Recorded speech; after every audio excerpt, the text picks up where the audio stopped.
من الشيطان الرجيم أفلا يتدبرون القرآن أم على قلوبهم أقفالها صدق الله العلي العظيم. Hadirin muslimin dan muslimat, mudah-mudahan kita diberi rahmat dan juga inayah Allah Subhanahu wa taala. Di dalam surah Muhammad ayat yang ke-24, Allah Subhanahu wa taala mengingatkan kepada kita dan juga memberikan satu ancaman terhadap kita bagi orang-orang yang sering kali lupa tentang peringatan Allah Subhanahu wa taala. Dengan kata Allah Subhanahu wa taala, afala yatadabbarunal Qur'an, maka kenapa tidak mereka tidak mahu memahami dan mendalami isi kandungan Al-Quran. Ayat Al-Quran yang Allah berikan kepada kita untuk kita baca dan memahami setiap isi kandungan Al-Quran itu, dan daripada Al-Quran itu terkeluarnya hukum-hukum, dan daripada Al-Quran itu juga terletaknya perintah dan juga larangan, suruhan dan juga larangan. Dan daripada Al-Quran itu juga terdapat cerita-cerita yang kita boleh mengambil pengajaran. Tetapi sebahagian daripada umat manusia, mereka tidak mahu memahami dan juga mendalami Al-Quran, hanya sekadar membaca pada lidah mereka sahaja. Dan Allah umpamakan golongan ini, jika mereka tidak mahu memahami dan mendalami Al-Quran, Allah datangkan ayat sambungan daripada ayat itu, am ala qulubihin aqfaluha, ataupun memang Allah nak mengunci dan menutupkan hati mereka agar mereka menerima kebenaran daripada Al-Quran. Hadirin muslimin dan muslimat yang dirahmati Allah Subhanahu wa taala sekalian. Saya mulakan mukadimah pada malam ini berkenaan dengan ayat surah Muhammad ayat 24 ini untuk mengingatkan kepada kita dah masuk kepada bulan Rajab. Tak berapa bulan lagi kita nak masuk bulan Ramadan yang disebutkan sebagai bulan Al-Quran. Namun begitu, berapa ramai di kalangan masyarakat kita yang ketika datang bulan Ramadan, dialah yang paling banyak membaca Al-Quran. Dialah yang sering kali ketika datang bulan Ramadan, Allahu Akbar, dialah yang mengalpai dalam bacaan tilawatul Quran ataupun tadarus Al-Quran. Namun begitu, kadang-kadang di sebalik itu kita kurang untuk memahami dan mendalami isi kandungan Al-Quran yang patut kita jadikan amalan dalam diri kita. Paling malang kata Allah, golongan ini yang Allah tak bagi kebenaran ataupun Allah kunci hati mereka untuk menerima akan kebenaran daripada Al-Quran. Mudah-mudahan ayat ini mengingatkan kepada kita agar kita tidak termasuk dalam golongan ini. Hadirin muslimin dan muslimat yang dirahmati Allah Subhanahu wa taala sekalian. Terkait dengan ayat tadi, saya nak kaitkan dengan satu hadis baginda Nabi sallallahu alaihi wasallam. Yang kata Nabi sallallahu alaihi wasallam tentang ciri-ciri orang-orang munafik. Nabi sebutkan kepada kita orang munafik ni ada ciri-ciri ataupun tanda dia. Dan tanda-tanda orang munafik ni yang kita dah tahu tu ialah ada 3. Bila dia bercakap, dia berdusta. Apabila dia beri amanah, dia khianat. Apabila dia berjanji, dia mungkiri janji. Tetapi di sebalik itu ada tanda-tanda orang munafik ini yang disebutkan oleh baginda Nabi, sebagaimana yang diriwayatkan dalam hadis riwayat Imam An-Nasa'i dalam martabatnya hadis sahih. Kata Nabi SAW, antara ciri-ciri ataupun tanda orang-orang yang ada sifat dalam dirinya munafik itu, yang pertama ialah tahiyyatuhum la'nah. Tahiyyatuhum la'nah, apa dia tuan-tuan? Ungkapan ataupun ucapan sapaan dia ketika dia bertemu dengan orang ialah ucapan-ucapan yang laknat, yang tak baik. Dia jumpa kawan angkat, lah hidup lagi orang tua ni ngangkut mampus dah. Ungkapan dia tu. Kan? Dia jumpa orang kakak lah, DJ sungguh hidup lagi orang tua ni. Ungkapan dia. Ungkapan yang tak baik ni, sapaan yang tak baik ini, kata Nabi, itu adalah di diri orang tu ada ciri-ciri orang munafik. Apa dalil dia? Sebab dalam Al-Quran Allah sebut wa tahiyyatuhum salam. Tanda orang-orang beriman ketika dia berjumpa dengan orang, tahiyyah dia, iaitu ungkapan sapaan dia salam, ucapan yang baik ataupun doakan benda yang baik, bagi salam. Tuan-tuan, bukan setakat dalam Islam, bukan Islam pun kalau jumpa selamat pagi. Selamat pagi tu ucapan baiklah. Selamat petang, selamat malam, ucapan yang baik. Tetapi orang yang ada ciri-ciri munafik ni, dia jumpa dengan orang ialah ungkapan yang tidak baik. Yang kedua, kata Nabi SAW, ciri-ciri ataupun tanda orang-orang yang ada sifat munafik ini selain pada tadi ini, ucapan dia ucapan tak baik. Wa ta'amuhum nuhbah. Hasil harta yang dia ambil, dia dapat makan tu ialah daripada nuhbah yang tak bersih. Dia kumpul harta tu ambil daripada sumber rasuah. Dia kumpul harta yang dia makan tu ambil daripada duit-duit yang tak bersih, duit-duit yang tak jelas. Dia ambil kumpul harta yang dia makan tersebut daripada duit-duit daripada under counter. Semua yang dia ambil, dia kumpul tu ialah puncanya dia nak ambil bagi dia dapat boleh makan, nak bagi sara hidup dia senang. Ni hak jenis ni. Yang ni pun kata Nabi ialah dia termasuk dalam orang-orang yang ciri-ciri ada sifat munafik. Tuan-tuan. Dan yang ketiga kata Nabi SAW, wa ghaniyatuhum ghulul.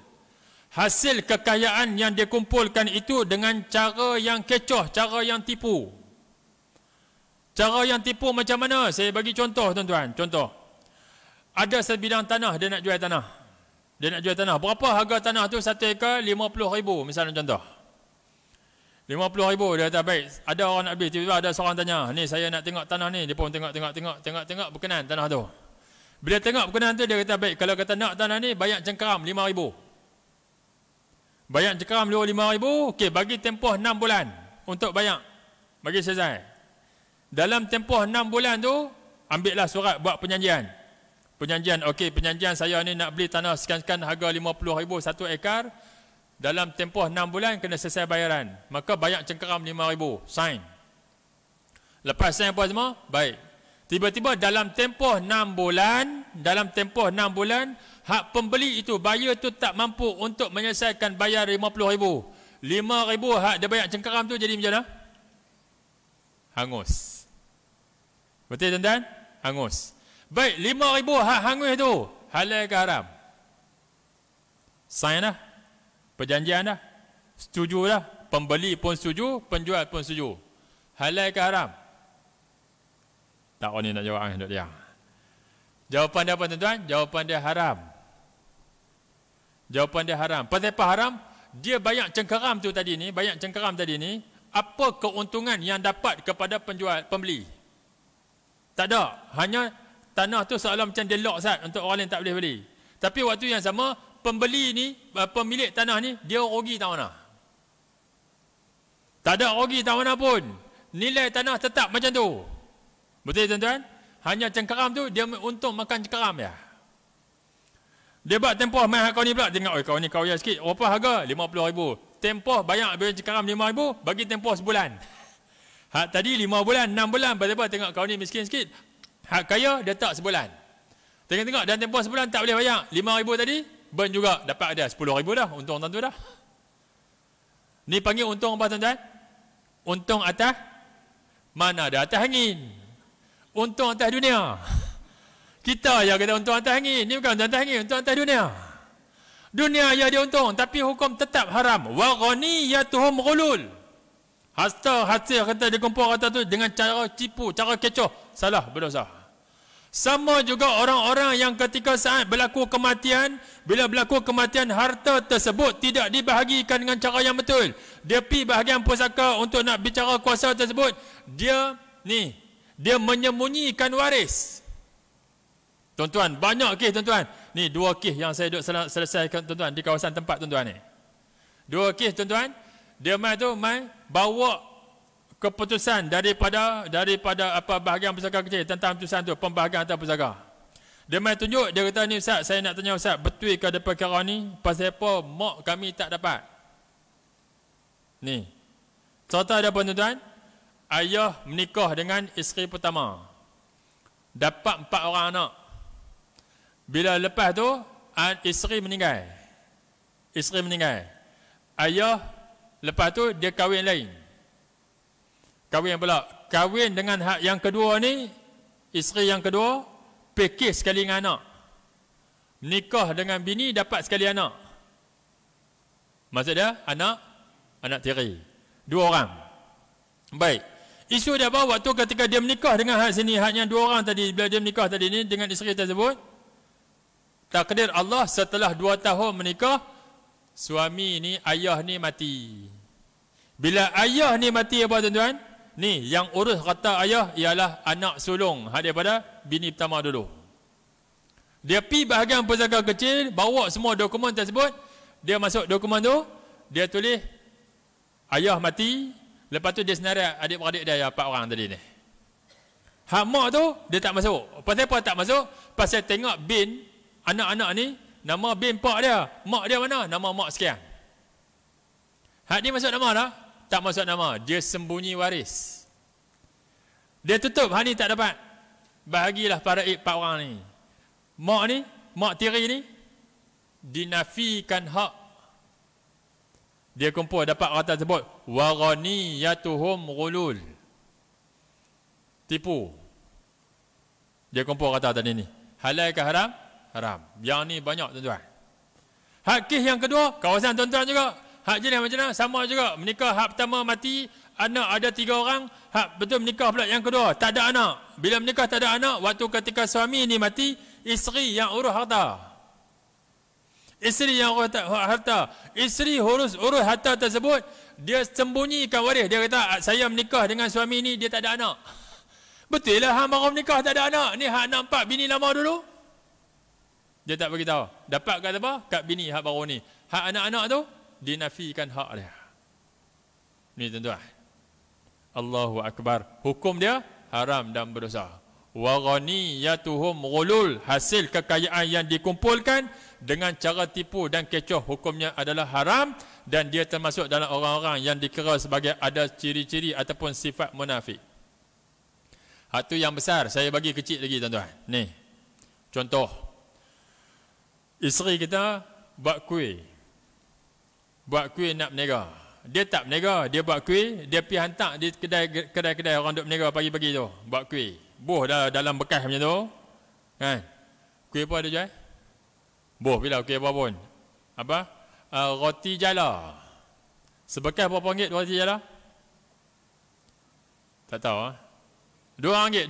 Okey, satu bekas RM2. Dia mamai dia kata ni apa maklong. Ni saya nak minta maklong tolong jual ni kuih roti jala ni. RM2 sebekas. Tu maklong hak duk jual tu dia kata apa? Aku boleh jual sebekas ni RM2. 3 kupang setiap bekas yang terjual 3 kupang aku punya. Maksud dia upah jual 3 kupang. Maksudnya tuan punya barang, tuan yang buat kuih ni dia dapat berapa? RM1.7. RM1.7 dapat pada tuan hak yang buat kuih, 3 kupang dapat orang yang tolong jual. Baik, jelas dia tu. Isu dia apa? Waktu ketika dia dapat kuih-kuih tersebut nak jual, dia tengok-tengok sepanjang perjalanan, sepanjang laluan di tempat dia jual tu, semua orang duk jual kuih juga macam-macam. Kalau bekas macam tu jual semua RM2.5. Lah dia tak rugi jual RM2 ni, pasal orang jual RM2.5. Dia pun jual harga RM2.5. Apa hukum dia jual harga RM2.5? Hukum dia haram. Pasal apa haram Ustaz? Pasal pemilik barang ini suruh jual harga RM2. Dia jual harga RM2.5. Kok mana jadi haram Ustaz? Pasal tuan pemilik barang dah setuju suruh jual harga RM2.5. Bukan suruh jual RM2, bukan harga RM2.5. Dah jual RM2.5, tak apalah. Baik, hak lebih 5 kupang tu dapat kata apa? Dapat kata apa? Penjual, haknya pemilik yang keluar jual kuih tetap RM1.7 juga. 5 kupang hal lebih tu haram. Haram apa tuan-tuan? Tuan-tuan tambah bila hak apa pun. Ni tuan, ni. Ni nak abang tahu hukum dia haram. Tak boleh.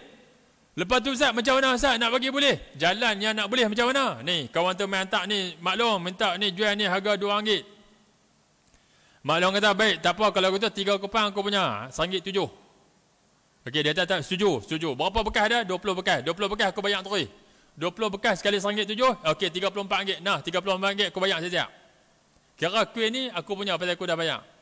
Bila dah keluar, bayar tadi kita bayar selesai, hak penjual, pemilik barang tu rugi tak? Tak rugi. Semua tu habis tak habis atas penjual. Dapat kat dia, dia jual RM4.5. Boleh tak? Boleh, pasal dah milik dia dah bayar siap dah. Hak ni kawan tu letak ya. Bukan lagi milik dia tolong jual. Maka tak boleh naik harga. Wa ghaniyatuhum ghulul, tuan-tuan. Banyak tak tuan-tuan hak macam tu? Tuan-tuan. Ni nak bang ni yang kata tadi ni. Allahu akbar. Hadirin muslimin dan muslimat sekalian, ni tuan-tuan, Nabi sebutkan antara ciri-ciri orang munafik yang ada sifat dia, dia nak sanggup kumpul rata untuk kekayaan dia tanpa menghiraukan dari mana sumber, yang penting dia kaya, dia hidup senang. Hilang keberkatan, dan di situ ialah termasuk dalam ciri-ciri orang munafik. Hadirin muslimin dan muslimat sekalian, kalau ikut hadis tu tuan-tuan, panjang lagi tuan-tuan, dia ada 7. Nabi sebut 7 tanda-tanda orang yang dalam dirinya ada sifat munafik. Saya sebut 3 ya. Kalau sebut sampai 7, maksudnya kita tak baca kitab faraid kita. Itu ya. Baik, hadirin muslimin dan muslimat sekalian, InsyaAllah sambungan bacaan kitab kita. Muka surat berapa? 36. Tajuk? Okey, baik. Tajuk kitab kita muka surat 36 ialah ahli-ahli waris yang perempuan. Ahli-ahli waris yang perempuan, maksud dia semua ahli waris kita sebut dulu ni ada 25 orang. Semuanya 25 orang, 15 di kalangan lelaki, 10 di kalangan perempuan. Maka 10 di kalangan perempuan ini yang layak dapat harta pusaka, yang hanya disebut di dalam Al-Quran dan juga hadis dalam tu. Maka hak 10 ni saja, apa pun yang bila berlaku kematian, hak 10 ni yang boleh senarai. Kalau ada, dia layak dapat. Lain pada 10 ni, tak layak dapat harta pusaka. Yang tu ya. Dia tak layak dapat harta pusaka. Pasal apa tak layak Ustaz? Pasal ada hak lain yang menghalang, ataupun dia tidak tersenarai dengan dalam ashabul furud, ahli waris yang mendapat harta pusaka sebagaimana yang telah termaktub di dalam Al-Quran ataupun hadis baginda Nabi SAW. 10 ni saja. Baik, mari kita tengok tuan-tuan. Boleh tulis no?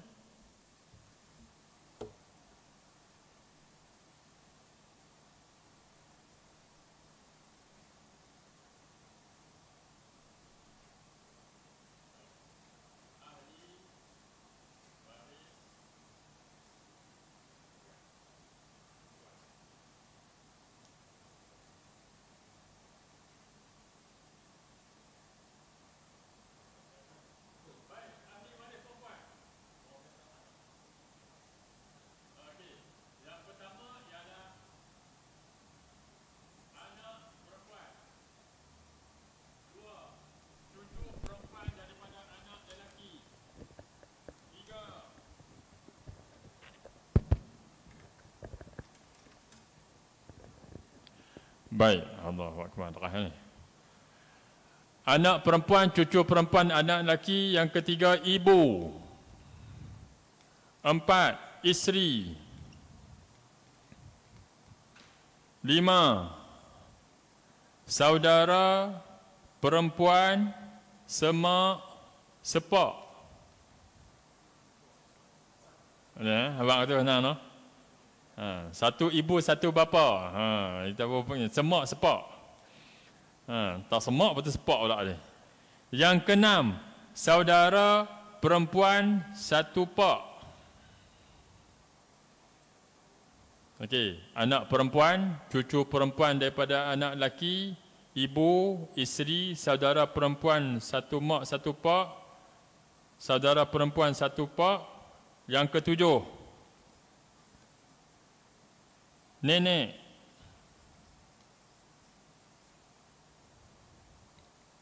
Betul? Lagi? Yang ke-8?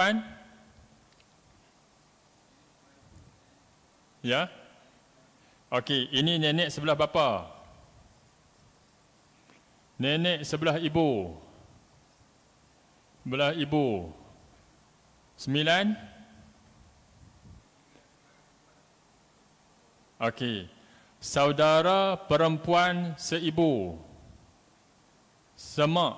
Saudara perempuan semak. Yang ke-10. Hamba. Isteri-isteri dah borah. Hamba. Baik. Tuan bagi hamba. Puan.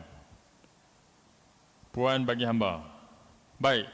Tuan-tuan, 10 ini sahaja yang layak dapat ketika berlaku kematian. Maksudnya tuan-tuan, bila berlaku kematian, yang ada mana? Laki ke perempuan? Okey, laki ada, perempuan ada, ataupun perempuan dia. Perempuan tu nama apa? Contoh. Dia punya martabat dia martabat apa? Contoh, begini. Kita ambil contoh. Sekarang ni yang mati namanya ialah, siapa mati? Ismit Ulam Raja. Okey. Ismit kan ramai? Kata ada banyak kan? Atau ismit dalam negeri, atau ismit luar negeri. Baik. Waktu ismit mati, waktu ketika ismit mati, ismit ni ada 3 orang anak, betul? Apa dia? Abdul Wahab, Wahib, Wahub. Baik. 3 orang ni kahwin. Hak ni kahwin dengan Hamidah. Ni Gasidah. Rafidah. Jalan dah. Okey. Baik. Semua kahwin. Baik, saya nak sebut tuan-tuan. Kita buat contoh. Katakanlah Ismit ni sebenarnya dia ada 4 orang anak. Seorang lagi anak perempuan. Namanya Wahidah. Tuan-tuan tengok ni. Wahidah ni kahwin dengan siapa dia? Kahwin dengan apa? Haji Bakhil. Buh biar. Tuan-tuan tengok. Ketika Ismit Ulam Raja ni dihidup, sebelum dia mati, Abdul Wahab dah mati, Abdul Wahib dah mati, Abdul Wahub pun dah mati. Okey. Abdul Wahab, Abdul Wahib, Abdul Wahub, dia kahwin. Semua kahwin ni tak ada anak. Semua ni mereka kahwin ni tak ada anak. Baik. Kita bagi contoh. Sebut macam ni dulu. Okey. Bila tidak ada anak, katalah ni, hak ni mati tahun 2000. Ni 2002. Ni 2005. Yang ni hidup lagi. Ketika Ismit Ulam Raja mati, dia mati 2020. Yang tinggal Wahidah. Nampak tuan? Maka ketika saat itu siapa yang dapat harta? Wahidah. Wahidah ni siapa?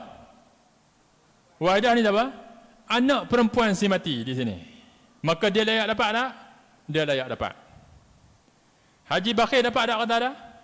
Pasal apa tak dapat? Pasal menantu. Okey. Bila dia kata ni bukan menantu, ni anak hantu dah. Okey. Baik, Wahidah ni dapat. Baik. Ini kalau ketika Ismit Ulam Raja mati, tinggal Wahidah. Wahidah akan dapat 1/2. Pasal dia seorang anak perempuan. Soalan dia, kita bagi contoh yang kedua ni. Kan? Kita katakan Wahidah pun mati. Ni tadi Wahidah. Okey, hak ni yang pertama. Kes yang kedua, Wahidah pun mati. Ismit Ulam Raja mati 2000. Contoh ni. Dia mati 2020. Ni pun 2020. Wahidah ni mati bulan 10 Oktober. Tapi Wahidah ni dia mati ni, ketika dia mati kahwin dengan Haji Bakhil, ada seorang anak. Nama apa? Mahani contohlah, Mahani. Okey? Mahani tak boleh kita buat nama lelaki. Mahadir. Baik. Abdul Wahub ni dia kahwin dengan Rafidah, dia pun ada anak. Pasal dia kan baik. Duduk di kandang kuda tu kan. Okey. Katalah dia ada anak. Seorang anak perempuan. Nama Rafi'ah. Maksud dia Mahadir dan juga Rafi'ah ni adalah cucu kepada Ismi. Nampak tak? Sekarang ni, ketika Ismi Ulam Raja ni mati ketika Disember 2020, yang tinggal hidup waktu tu ialah Rafi'ah dan juga Mahathir. Dua-dua ni cucu. Ni kes yang kedua. Ada Rafi'ah, ada Mahathir. Dua-dua ni adalah cucu si mati. Cucu. Sekarang ni Rafi'ah dapat berapa? Mahathir dapat berapa? Mahathir 2 bahagian, Rafi'ah 1 bahagian. Pasal dia perempuan. Setuju? Jawapan dia hanya Rafi'ah sahaja yang dapat, Mahathir tak dapat. Tuan-tuan, duduk kau ni. Pasal apa Ustaz? Rafi'ah dapat, Mahathir tak dapat. Tengok balik di sini. Cucu perempuan daripada anak lelaki. Yang mana cucu perempuan daripada anak lelaki? Rafi'ah ni daripada anak lelaki. Ni Mahathir cucu lelaki daripada anak perempuan. Cucu lelaki daripada anak perempuan tak layak dapat harta pusaka. Dia bukan masuk dalam ashabul furu' yang layak dapat daripada hak 10 ni. Dia terkeluar. Dia dapat masuk dalam zawil arham yang dapat kasih sayang, tak dapat harta pusaka. Maka waktu ni hanya Rafi'ah sahaja yang dapat. Dia dapat berapa? 1/2. Ni Mahathir ni Ustaz, Mahathir ni boleh bye-bye lah. Dia tak boleh dapat apa. Dia tak layak dapat kerana dia tak termasuk dalam ahli waris yang dapat harta pusaka. Ustaz, dia lelaki Ustaz. Ya, dia lelaki tapi daripada mak dia, daripada perempuan, daripada anak si mati yang perempuan. Okey? Baik tuan-tuan. Bila yang ni saya sebut, saya nak besarkan sedikit masalahnya tuan-tuan, berlaku dalam masyarakat. Apa dia dalam masyarakat? Contoh macam ni. Kita ada anak. Bila kita ada anak, anak kita bercerai. Betul? Anak kita bercerai. Contoh ni, kita ada anak. Kan? Anak kita bercerai dengan kawan ni. Kan? Baik. Bila anak kita bercerai, maka kita ada cucu daripada anak kita tersebut. Baik. Cucu tu ada tak hubung kait dengan anak kita? Ada tak hubung kait dengan anak kita? Ya, ada. Ni contoh ni. Wahidah ni anak Ismi. Haji kahwin dengan Haji Bakir dapat Mahathir. Baik. Tapi dia jadi apa? Ketika berlaku perceraian, anak ini duduk dengan Haji Bakir. Ataupun duduk dengan ni. Biasa jadi dalam masyarakat, bila berlaku perceraian, anak tu duduk dengan mak, maka dihalang anak itu untuk bertemu dengan ayah dia. Betul? Semua orang buat macam tu, halang. Sedangkan Islam benar tak untuk halang tersebut? Tak boleh. Kenapa tak boleh? Takut jadi macam ni. Kalau contoh, Abdul Wahab kahwin dengan Rafidah, lepas tu bercerai. Sedangkan ketika bercerai tersebut, mereka ada seorang anak nama Rafi'ah. Rafi'ah ini dihalang untuk bertemu dengan Abdul Wahab. Bila halang nak jumpa pun tak boleh, apa pun tak bagi. Dia kata hak penjagaan dia minta dapat ke dia. Tak apa, baik, penjagaan hak dapat ke dia. Dia tak bagi jumpa langsung. Saat dia apa dia? Ketika Ismi Ulam Raja mati, yang dapat harta pusaka siapa? Rafi'ah. Tapi halang nak bagi jumpa pak dia dan juga Tok Wan. Agak-agak Tok Wan nak bagi tak? Ni haknya nak jadi masyarakat yang tak bagi jumpa ni. Ni kalau kata pak dia mati ni, Rafi'ah ni dapat tak kata? Kalau mereka ni bercerai, Rafidah ni dapat tak kata Abdul Wahab? Rafidah kahwin dengan Abdul Wahab, bercerai dalam keadaan ada anak seorang. Baik, Abdul Wahab bercerai, sebelum mati ni bercerai. Baik, ketika dia mati, dah bercerai, Rafidah dapat tak harta Abdul Wahab? Dapat tak? Baik, dapat tak dapat bergantung kalau dalam tempoh iddah. Maksudnya, berlaku perceraian 2004, berlaku perceraian ujung 2004, dalam tempoh iddah, Abdul Wahab mati. Maka Rafidah dapat harta pusaka, Rafi'ah anak dia pun akan dapat harta pusaka. Tapi kalau lepas tempoh iddah, Rafidah tak layak dapat apa, yang dapat hanya Rafi'ah sahaja. Pasal apa? Rafi'ah dapat Ustaz, sedangkan dah bercerai. Yang bercerai mak dia. Bukan dia bercerai. Tuan-tuan, ni ada jadi masyarakat. Kita kena betulkan balik dalam masyarakat, kalau berlaku perceraian, anak tersebut tetap ada hubungan dengan pak dia. Jangan halang untuk dia bertemu. Kalau berlaku kematian, anak itu berhak untuk dapat kata pak dia. Okey, ini yang kedua tuan-tuan. Nampak beza di sini? Kedudukan dia yang menyebabkan dia menentukan sama ada dapat ataupun tidak. Ibu, yang ketiga ibu. Ibu memang siapa pun bila berlaku kematian, ibu tak ada siapa yang boleh halang. Ustaz, ni ada isteri si mati boleh halang, isteri tak boleh halang. Ni dua ni, ibu dan juga isteri, siapa pun tak boleh halang si mati. Bila berlaku kematian tak ada siapa boleh halang. Ni, yang ni dan juga yang ni ada lagi benda. Yang ni betul tak boleh halang, yang ni tak boleh halang, yang ni tak boleh halang, yang ni tak boleh halang. Yang ni ada lagi yang boleh menghalangnya. Baik, tapi kalau tiga ni memang tak ada siapa pun yang boleh halang, melainkan dia kok mana pun ada, dia tetap layak dapat. Saya bagi contoh. Kita bagi contoh yang lain. Do kahwin dengan Minah. Ni Do kahwin dengan Minah. Bila Do kahwin dengan Minah, lepas tu Do bercerai dengan Minah. Do kahwin pula dengan seorang lagi, Mawar. Okey. Do kahwin dengan Minah, tak ada anak. Kahwin dengan Mawar, ada anak seorang. Anak perempuan. Soalan dia, ketika bercerai dengan Minah, dalam tempoh iddah, Minah meninggal dunia. Do dapat tak kata pusaka Minah? Do dapat tak kata Minah? Minah mati. Bercerai bila? Disember 2022, cerai. Februari 2023. Februari 2023, Minah meninggal dunia. Soalan dari sekarang, Do dapat tak kata Minah? Do dapat tak kata Minah? Dah bercerai? Bulan Disember tahun lepas? Dapat tak? Pasal apa dapat? Pasal dalam tempoh iddah. Okey, di sini. Do akan dapat kata Minah sebab dalam tempoh iddah. Kerana ni. Baik. Dapat kata paraid daripada Minah ni.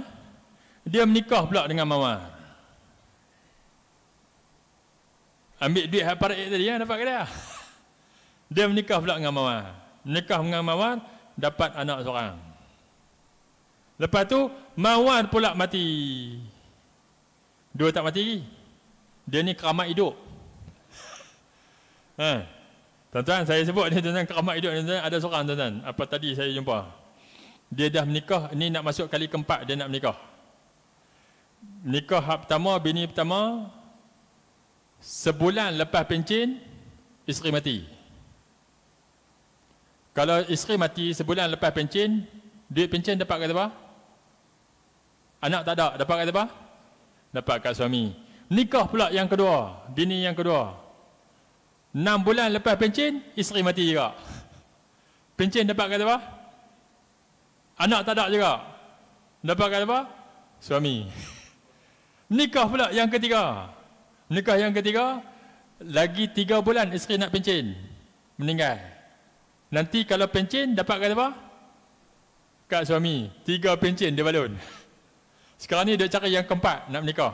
Dia kata nak cari hanya agak-agak dekat nak pencen, dia kata senang. Allahu Akbar. Kita geling kepala dengar. Tapi nak sebut tuan-tuan, ni. Baik. Ada orang macam tuan-tuan, keramat hidup tak mati-mati. Baik. Maka dia pencen tak termasuk dalam kata pusaka. Yang tu ya faham. Baik. Ketika Do ni kahwin dengan Mawar, mati, Mawar mati, ada seorang anak. Anak ini akan dapat ada harta Mawar? Akan dapat ada harta Mawar? Dapat nak pasal anak? Dapat tak pasal anak? Cerita ada sekarang ni ialah ketika Mawar ni mati, anak ni dapat, Do pun dapat.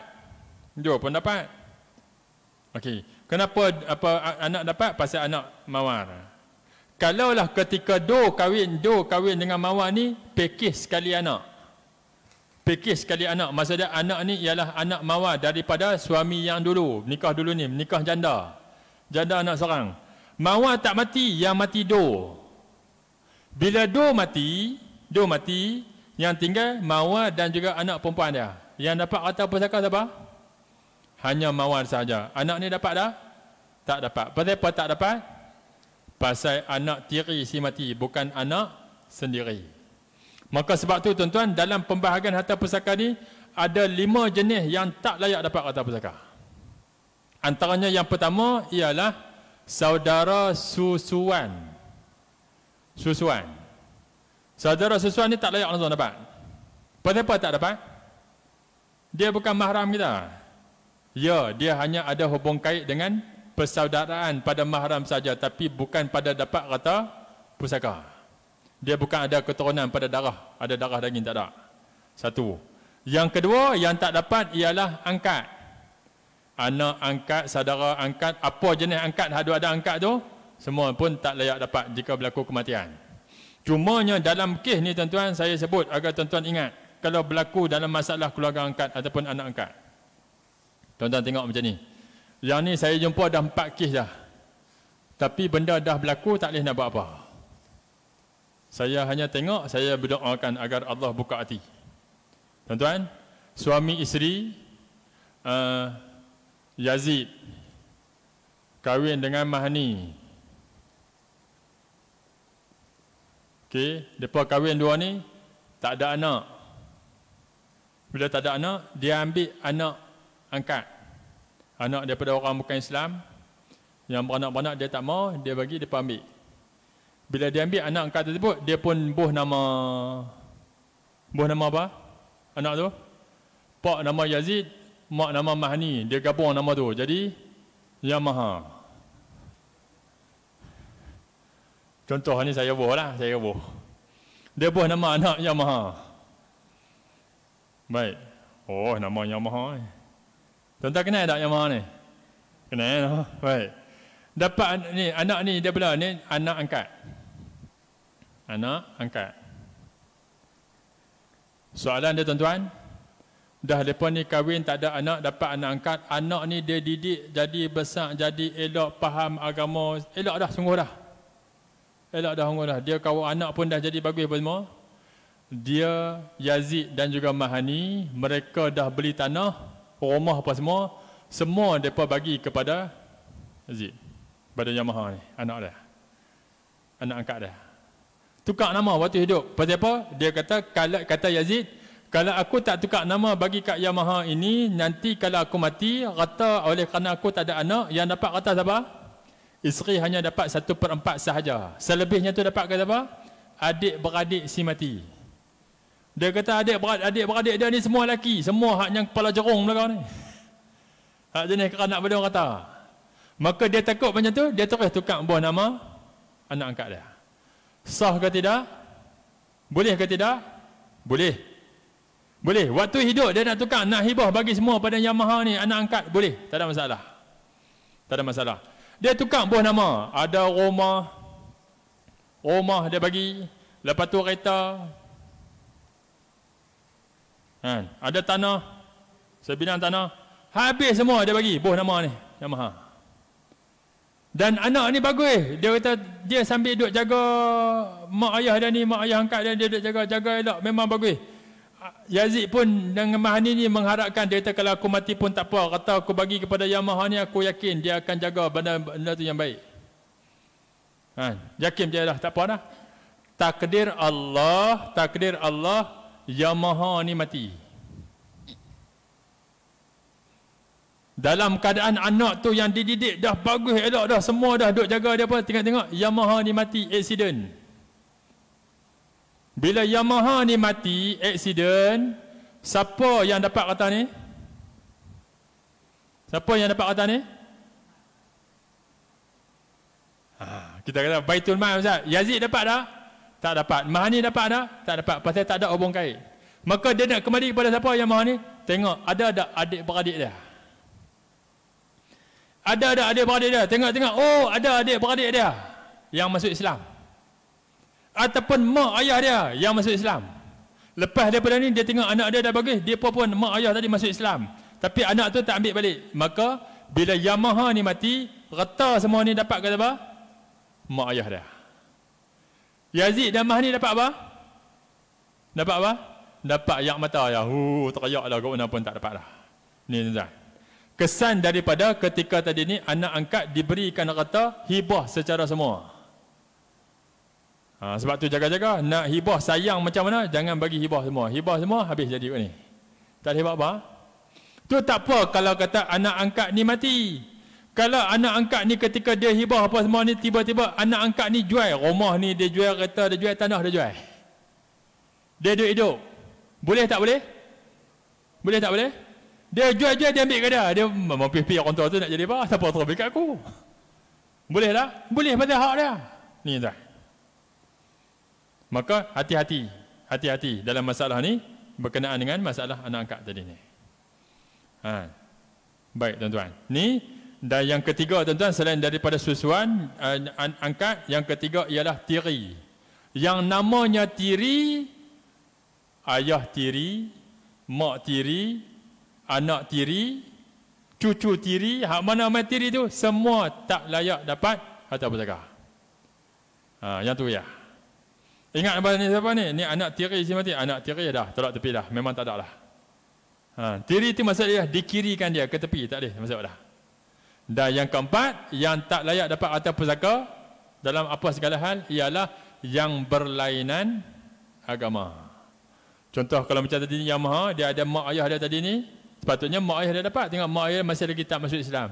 Maka ketika Yamaha ni mati, anak mak ayah dia boleh dapat tak? Tak boleh dapat harta tu.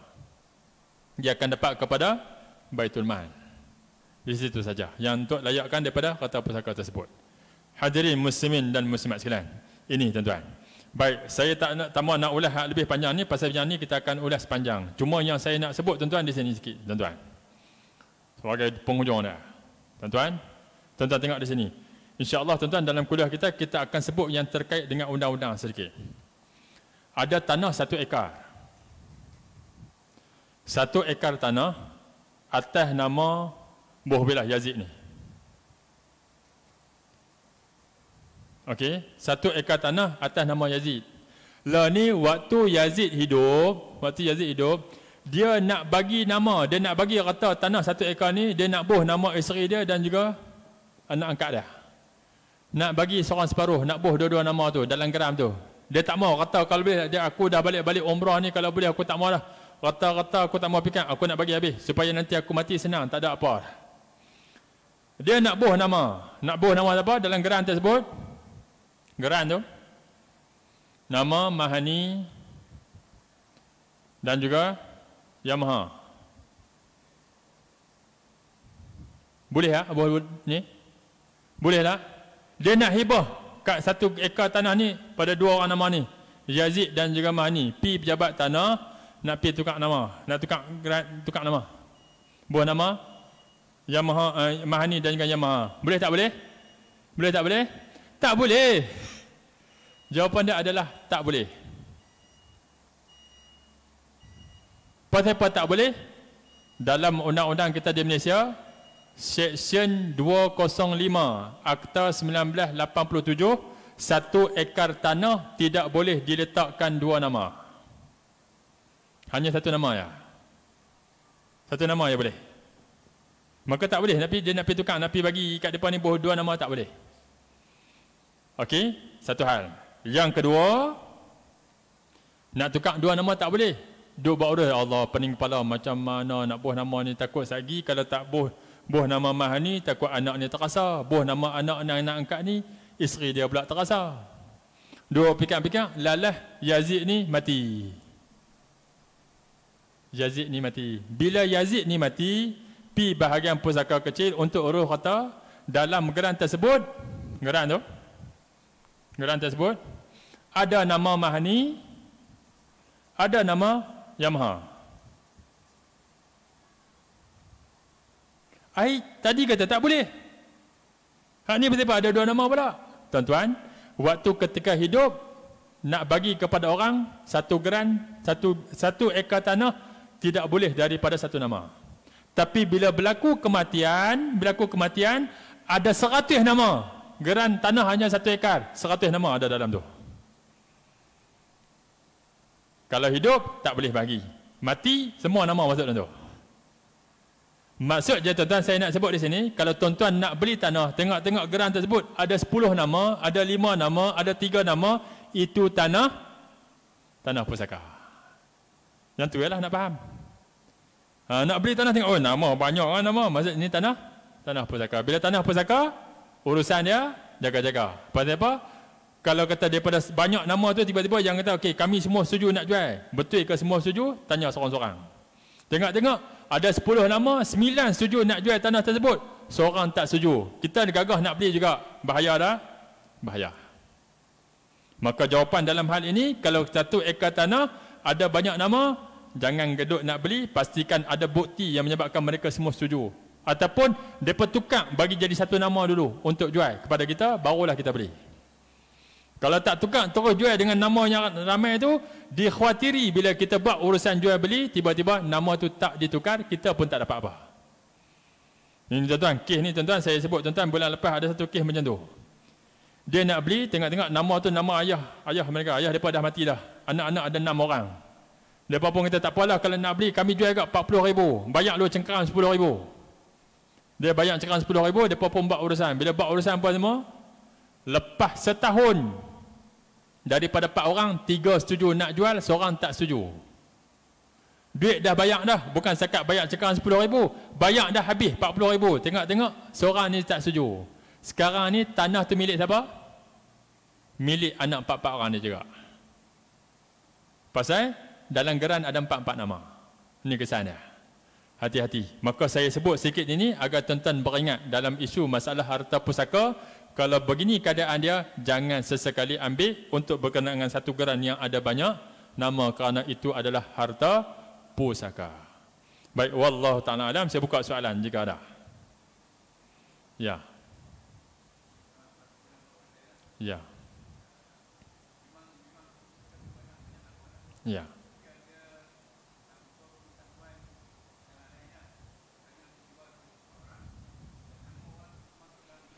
Ya. Ya. Betul. Baik. Okey. Tu saya sebut tadi ni betul. Bila satu geran tanah tiba-tiba tadi ni ada banyak nama, hak bahagian kita contoh tadi daripada 2 ni, geran ni ada banyak nama, tiba-tiba Yamaha ni nak jual. Dia pun jual. Dia deal dengan kawan tu, lepas tu pi bahagian pusaka, pi buat urusan bahagian tanah, masuk nama hak orang yang beli tu masuk dalam tu. Jadi nama Yamaha tu hilang, buh nama orang lain pula. Jadi, hak tu lagi rumit. Haknya masuk nama dalam geran tersebut, boleh jadi ketika dibuat urusan, dia tak dapat langsung pun boleh jadi. Satu. Boleh jadi pula, hak semua nama yang lain terhapus, dia seorang yang dapat. Boleh jadi gitu. Dan memang memang ada terjadi begitu. Kerana hak nama hak seorang tu, dia ni kenal hak kaki, apa melalui jalan pakai kabel kat mana kan. Hak jenis kabel tu lah. Dia buat silap hak nama yang banyak tu hilang tu ya. Ya. Pada sudut undang-undang sah dia buat begitu. Tapi pada sudut hukum tak sah. Tuan-tuan, hak ni yang hati-hati. Sebab tu yang kita takut dalam tu, caranya kena sepakat keluarga biar benda tu selesai. Kalau kata nak jual, semua sepakat jual. Itu saja nak bagi selesai masalah dia. Ya. Kalau buat surat pun kalau surat tu hilang. Ya, kalau maksudnya kaedah macam mana Ustaz, kami nak selesai kes ni, pi bahagian pusaka kecil, minta borang 14A.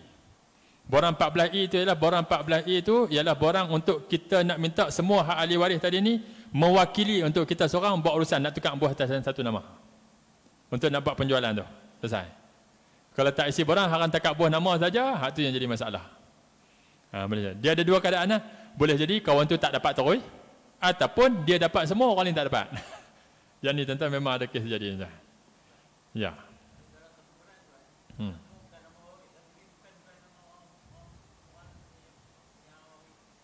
Okey. Boleh. Boleh. Boleh. Maksudnya ialah nama hak orang lain tu ialah kalau tak mati. Kalau tak mati memang boleh ha?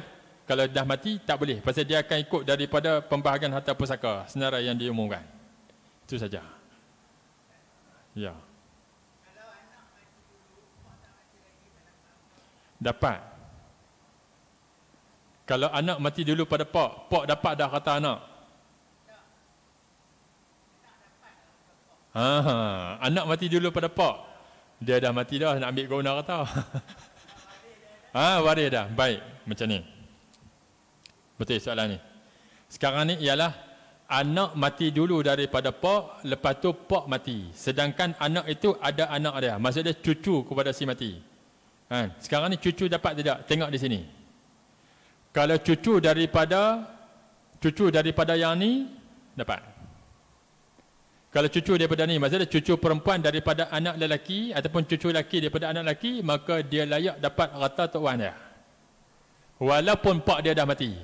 Tuan-tuan, soalan ni bukan nampak biasa. Soalan ni memang banyak terjadi pasal kes apa? Dia kata hampa tak layak dapat pasal pak hampa dah mati dah. Dia kata pak hampa mati, hampa dah putih. Dia kata patah titi. Bukan patah titi hak ni. Dia bukan patah titi. Jawapan dia tetap layak dapat kerana walaupun yang ni dah mati, tetapi cucu ini dia kuat dengan sebab pak dia. Dengan syarat cucu perempuan daripada anak lelaki nak dapat harta tok wan dia, dengan syarat si mati itu tok wan tu tidak ada anak lelaki. Si mati itu tak ada anak lelaki. Kalau kata ada anak lelaki, barulah cucu ni terhalang. Tapi kalau tak ada anak lelaki, dia ada anak perempuan semua, maka cucu perempuan daripada anak lelaki layak untuk dapat harta pusaka. Di situ. Yang tu tak apa, nanti kita akan sampai bab cucu perempuan anak lelaki, tuan-tuan tengok perincian dia macam mana yang dia layak untuk dapat harta pusaka. Okey? Baik, ada lagi soalan yang terakhir. Ya. Ya. Ya. Baik. Soalan sekarang ditanya ialah kalau anak angkat ni tak layak dapat, tetapi sekarang ni ketika didaftarkan dalam surat beranak Yamaha bin Yazid. Yamaha bin Yazid, adakah Yamaha ni tetap layak dapat kata Yazid? Jawapan dia ialah tidak.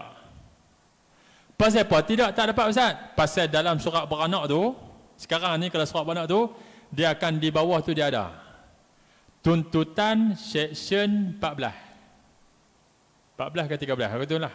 Tuntutan section 14. Kalau dalam surat beranak tu, di bawah tu dia ada tuntutan section 14, itu maksudnya ialah anak tu anak tidak sah taraf. Walaupun bin sama, anak tu tak layak dapat harta pusaka. Ya.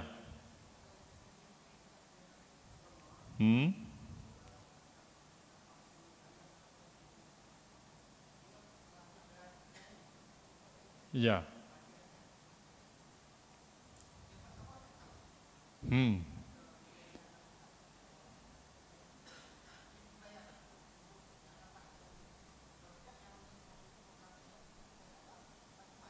Ya. Okey. Baik. Kalau contoh dia pergi bahagian pejabat agama tu, dia mohon apa semua, okey, pejabat agama kata tak tahu ataupun tak tengok. Tuan-tuan, ada di bahagian pegawai pejabat agama tu yang tak tahu tentang isu ini. Memang ada. Memang ada. Tentang apa tuntutan section 14 kata anak ni tak sah taraf dan sebagainya. Maka dalam isu ni tuan-tuan, dia nak tengok kedudukan ni, contoh, anak angkat ataupun anak tak sah taraf ni tuan-tuan, kedudukan dia akan tengok pada geran tu. Maksudnya kalau pada surat beranak tu, kalau dia tak tengok, dia kata dapat kan. Tapi kalau contoh, tiba-tiba dia tuntut dia dapat, tiba-tiba ahli waris, contoh, sekarang ni yang Yazid ni mati, anak angkat ni nama dia Yamaha bin Yazid. Dia pun tuntut nak dapatkan hak kata Yazid. Jabat agama buat urusan bagi. Tiba-tiba bagi, adik-beradik Yazid dapat tahu, dia tuntut, maka yang ni bukan sekat katanya akan diambil balik, dia akan kena denda pasal dia menipu. Yang tu saja. Pada sudut undang-undang dia kita. Pada sudut hukum pun salah, undang-undang pun salah tadi ni. Tapi kalau terjadi juga, mungkin benda tu terlepas pandang lah. Dan memang ada kes macam tu tuan. Pergi pejabat agama, turun-turun kira, dia kira. Kira-kira tengok kawan tu layak dapat. Sedangkan anak tu ialah anak tak sah taraf. Anak yang hasil zina. Dan tengok dapat kata pak dia. Sedangkan tak layak dapat. Dia hanya ada kait dengan mak dia sahaja. Dalam kes ni. Okey? Ya?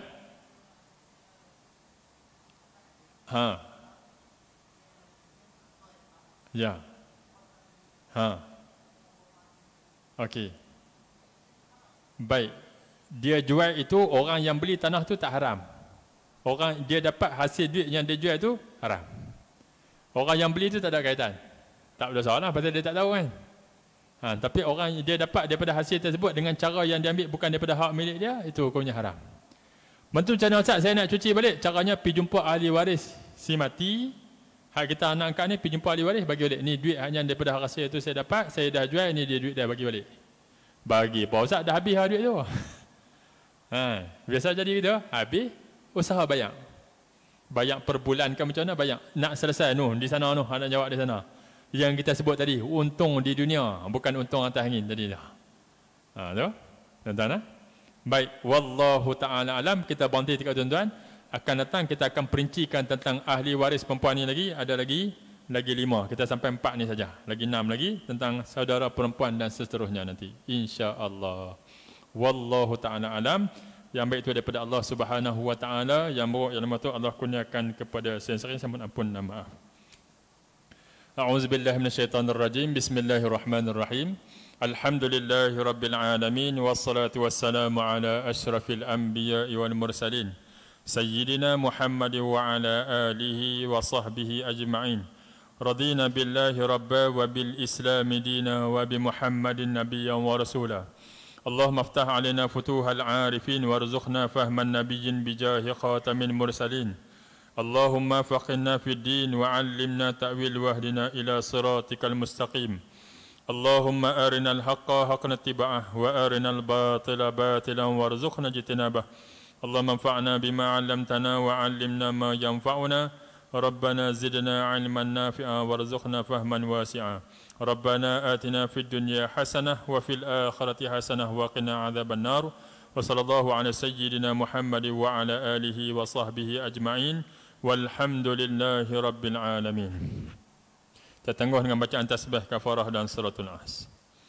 Subhanakallahumma wa bihamdik nasyhadu an la ilaha illa anta nastaghfiruka wa natubu ilaik. Bismillahirrahmanirrahim. A'udzu billahi minasyaitonir rajim. Min syarril waswasil khannas alladzi yuwaswisu fi. Assalamualaikum warahmatullahi wabarakatuh.